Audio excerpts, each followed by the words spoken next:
All right, good afternoon. Our Deputy Secretary-General is on her second day of her visit to Brazil, where she is attending the G20 Foreign Ministers meeting to represent the Secretary-General. The meeting was focused on reforms of global governance. The Deputy Secretary-General stressed the need for deep reforms to international institutions, including the Security Council and international financial architecture, to respond to the realities of today's world. She encouraged G20 leaders to seize the opportunities offered by the Summit of the Future, which takes place, as you know, in September, to advance meaningful reforms. In the afternoon, Ms. Mohammed will be attending a high-level meeting entitled Rising to the Challenges of Haiti. She will be attending that meeting alongside Anthony Blinken, the Secretary of State of the United States, Ambassador Gisela Maria Figueroa Padovan, Secretary for Latin America and the Caribbean at Brazil's Foreign Ministry, and Jean-Victor Geneus, Minister of Foreign Affairs of Haiti. They will join forces to bolster support to finally address the vicious circle of insecurity, political instability, and poverty in Haiti, and generate support for the multinational security mission in Haiti as authorized by the Security Council. And as we've been saying, since that Security Council resolution, there is an urgent need to provide security and other support to Haiti to help the country deal with pressing and worsening crisis of violence and instability. It is also important to have predictable and sufficient financial contributions for the multinational security force. Also today, the Deputy Secretary-General will be holding a series of bilateral meetings with senior government officials, including Mauro Vieira, the Foreign Minister of Brazil, and other ministers attending the G20. Tomorrow, she will head to Windhoek in Namibia to attend the funeral of the former president of Namibia. Turning to Gaza, the Office for the Coordination of Humanitarian Affairs reports that since the escalation of hostilities on 7 October, humanitarian partners have delivered partial shelter assistance and other items to some 900,000 people. Last week, our humanitarian partners reached displaced people sheltering outside of United Nations sites in Rafah, with nearly 8,000 bedding items and 1,600 sealing off kits to use to weatherproof shelters and tents. Thousands more tents and other supplies are in the pipeline. On Tuesday, one of our humanitarian partners, World Central Kitchen, delivered at least 39,000 meals in Rafah, and the previous day they had provided at least 173,000 meals in Rafah, in Khan Yunis, and Deir el-Balah. But food stocks are remaining low. In the areas south of Wadi Gaza, during the first half of February, humanitarian missions delivered more than 450,000 liters of fuel. That was 25 out of 42 planned missions that required prior coordination and facilitation with the Israeli authorities. However, to areas north of Wadi Gaza, just 2 of 21 planned fuel missions by humanitarian partners were facilitated by Israeli authorities in the first 2 weeks of this month, resulting in the delivery of 38,000 liters of fuel. Unfortunately, all 16 planned fuel and assessment missions to water and wastewater pumping stations in northern Gaza were denied access. And you will have seen that the grouping of the main UN and other humanitarian aid agencies working in Gaza issued a statement in which they said there is no safe place in Gaza, with disease rampant, famine looming, and water to trickle, basic infrastructure decimated, and food production at a halt. The group, which is the Interagency Standing Committee, said that Rafah has become another battleground in this brutal conflict. Further escalation of violence in this densely populated area would cause mass casualties and could also deal a death blow to humanitarian response, which is already on its knees. Tor Venesland briefed the Security Council via video conference this morning. He is, of course, the Middle East coordinator for the peace process, the special coordinator for the Middle East peace process. There we go. He said that as we approach 140 days of this devastating war in Gaza, there is still no end in sight, adding that what he saw during his recent visit there was shocking and unsustainable. He said that over 2 million people in Gaza face extreme food insecurity, with women and children at greater risk. This is desperation and scarcity has led to near total breakdown of law and order. He stressed that we urgently need a deal that will bring about a humanitarian ceasefire and the release of all hostages, and reiterated his call for the immediate and unconditional release of all hostages and for this ceasefire. Sigrid Kaag, where is she today? She is in Amman, in Jordan, where she met with the chairman of the Joint Chiefs of Staff of the Jordanian Armed Forces, Major General Youssef al-Hunayti. They discussed the implementation of Security Council Resolution 2720, which named her as the senior humanitarian coordinator. They also discussed Jordan's support for humanitarian operations in Gaza. And moving north to the Blue Line, the head of the UN Interim Force in Lebanon, Lieutenant General Aroldo Lazzaro, warned that the ongoing exchange of fire is causing immense hardship for all those displaced on both sides of the Blue Line. And he said that the mission is working very hard with the parties to avoid an escalation in the situation. The general held a meeting yesterday with mayors from the Tyre district in South Lebanon. In that district, thousands of people are taking refuge after they fled the area on the Lebanese side of the Blue Line. The Lieutenant General noted that the mission is coordinating with UN bodies, embassies, and non-governmental organizations to help aid where it is needed. He also underscored that support must be provided by the Lebanese government and its armed forces for the implementation of Security Council Resolution 1701. And just a last note on this whole issue, Catherine Colonna, the head of the Interdependent Review named by the Secretary-General, is meeting the Secretary-General just about now. She will then speak to the Security Council stakeout and has told us she will take a few questions. That should be around 12:45 or so, but we will let you know.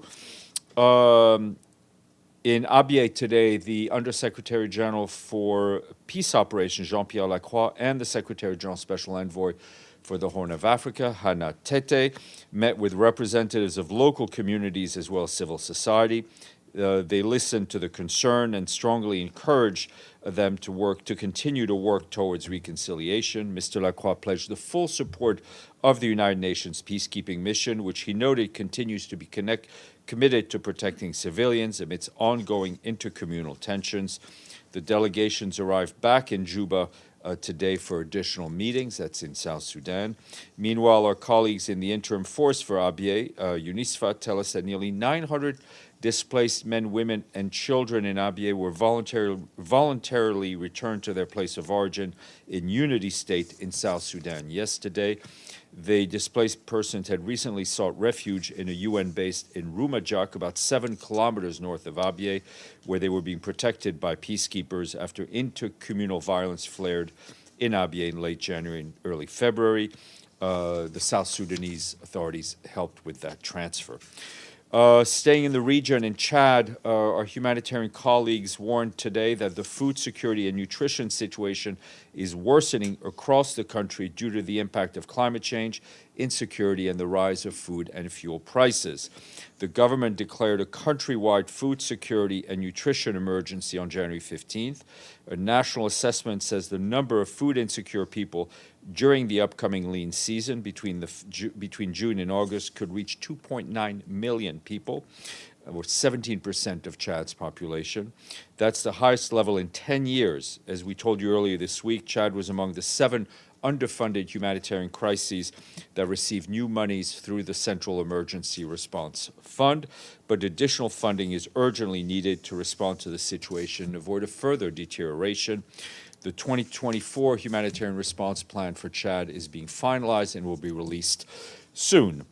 Moving to Ukraine, as a reminder, the Secretary-General will speak tomorrow at the Security Council meeting on Ukraine tomorrow afternoon. We'll share those remarks with you as soon as they're finalized. For its part, the International Organization for Migration said that 2 years since the escalation of the war in Ukraine, IOM has supported 6.5 million people in the country across 11 neighboring across 11 neighboring countries. Also today, UN Women said with this war, like all wars, takes a bigger toll on women and girls who disproportionately carry the burden. UN Women noted that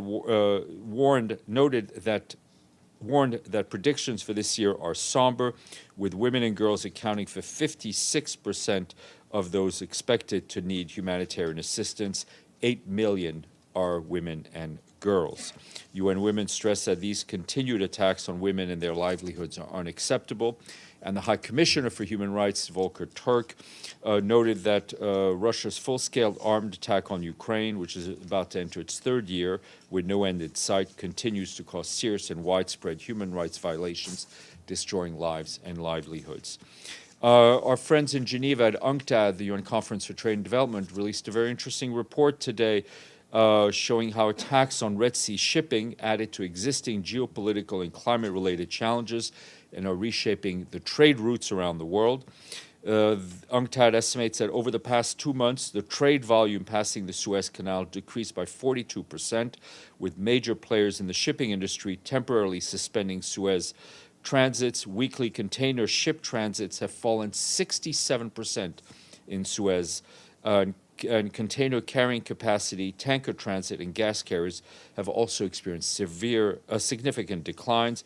Meanwhile, UNCTAD noted that the total transits through Panama Canal plummeted by 36% compared to a year ago. They also point out that mounting uncertainty and the avoidance of Suez to reroute around the Cape of Good Hope is having both economic and environmental costs, representing additional pressures on developing economies. They estimate that higher fuel consumption could result to 70% rise in greenhouse gases for these trips. Also, shipping costs have skyrocketed. Finally, quiz for new countries. This is what I would call a liquefied quiz. 4 countries have paid their regular budget in fuels. I wish it was in heating fuel. Budget dues in full, and first 2 are European countries that border each other, and they have the same national drink, rakia, which is a type of fruit brandy. Turkey? No. No, okay. Serbia and Montenegro. Okay. The next country is Central Asian, and they enjoy chal as their national drink, which is fermented camel milk. No, Turkmenistan. All right, that's 0 for 3. Finally, this country, which currently serves on the Security Council, enjoys kawa as their national drink. The United Arab Emirates. You guys are all so slow. But they're not the Security Council. Of course, sorry, they left. We're going to fire a quiz. This is really embarrassing. Anyway. Regardless, we're thankful for their money. They did serve on the Security Council. And we thank our friends in the United Emirates, Turkmenistan, Serbia, and Montenegro. Edie. Thank you, Steph. At the G20 Foreign Ministers Conference, Brazil, which is hosting it, has called for major UN reforms, including in the Security Council to increase members from developing countries, and in other UN institutions, the financial institutions also. Does the Secretary-General have any comment? Well, I mean, I think, as you know, the Secretary-General has been very vocal in his call for reform of the international financial architecture. He's been very vocal in the need for reform of a Security Council that is a Security Council that is more reflective of the world that we live in today than in 1945. And secondly, the Taliban today conducted a double execution of people they say were criminals. Does the Secretary-General have any comment on that? Well, we firmly continue to stand against the use of the death penalty, and I think the public nature of these executions is particularly heinous. Deji. Yes, yesterday Israeli parliament voted 99 out of 120 to support Prime Minister Netanyahu's statement that the rejection of any unilateral recognition of a Palestinian state So any response from this for this? I mean, we're not going to respond to every vote taken in every parliament around the world. Yeah, but Listen, what I'm saying, our position remains the same, right? We're working. We want people to work towards a two-state solution. The Secretary-General continues to believe in that. But with Israel, I mean, most of its parliament members reject the recognition of a Palestinian state. How would you make sure that this two-state solution is still alive here? Well, we're continuing to work towards it, and I don't think the Secretary-General is alone in that fight. Okay? No, James, wake up. Sorry, Good morning. UNRWA, I know we're going to hear from Foreign Yeah. Minister Colonna in the next 30 minutes. But a US intelligence assessment now is saying that it does not verify all the allegations that Israel is making. What is the Secretary-General's response to that? And also, is the Secretary, I mean, as far as I can see it, the UN has had allegations from Israel, but it's not had the evidence to back up those allegations. Has that changed in any No, way? it hasn't changed. I mean, we've read with interest that article, I think in the Wall Street Journal. To restate what I've been stating really since quite a while back, UNRWA was given information at a meeting with the Foreign Ministry about allegations against 12 of its staff members. They went back, they looked at the information, they took what we believe is appropriate action. We have seen since then a lot of allegations and dossiers shared with just about everybody except the organization that it most regards. And so if information is given, it will be looked at, and no doubt we will act upon So it. does the UN believe this is proper due process? If the UN is the organisation that it needs to carry out the investigations, the OIOS and the UNRWA itself, and now the Colonna investigation, surely the UN should be provided with this information. It's not about process. To me, it's about if you're going to make accusations or allegations, I think you should share that information.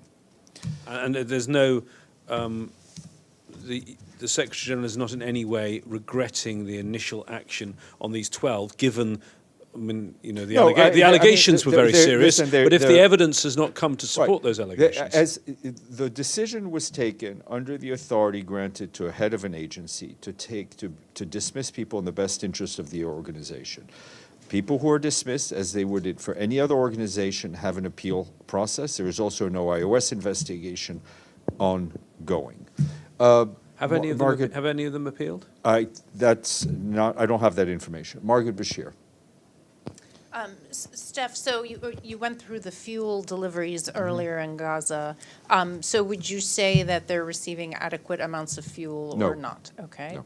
And then tomorrow, the Secretary-General, will he have a bilateral with the Ukrainian Foreign Minister, who I believe will be I here? believe I looked at his schedule, which I've already forgotten, but I believe he will. It'll be in the program. Yep. Okay. Yes, Evelyn. Yes, you mentioned the Deputy Secretary-General on Haiti, had a meeting on Haiti. Yeah. Is there any update of what Kenya's doing? No, the meeting on Haiti is to gather funds. The resolution that was passed by the Security Council tasks the Secretary-General to set up a trust fund, which has been done. We're trying to get money for that trust fund. We should have some, by the end of the day, our bean counters will go through it, and we'll hopefully be able to share that information with you. Michael, and then Abdelhamid. Hello, Stéphane. I wanted to ask you, do you have any travel plans for Mrs. Orkin Cuellar? Do you know when she's going back to Cyprus and also to London? No, sir, but we can, there's no reason we can't ask and then share that answer with you. Abdelhamid. Thank you. Thank you, Stéphane. Can you hear me? Yes, sir. Yeah. Mr. Winsland, in his remarks today, he described the attack in settlement Ma'ali Adumim as a terrorist attack. Isn't that in contradiction with UN policy saying that, according to Resolution 3070, that people under occupation, they have the right to resist their occupier by all means, I'm quoting, by all means, including armed struggle. Why he gave himself the authority to describe such an attack on a soldier, not on children, not on women. I understand what you're saying, Abdelhamid. I have no comment on what he said. He spoke in his capacity as special coordinator, and we stand by what he said. Okay, Monica, all yours. Thank you.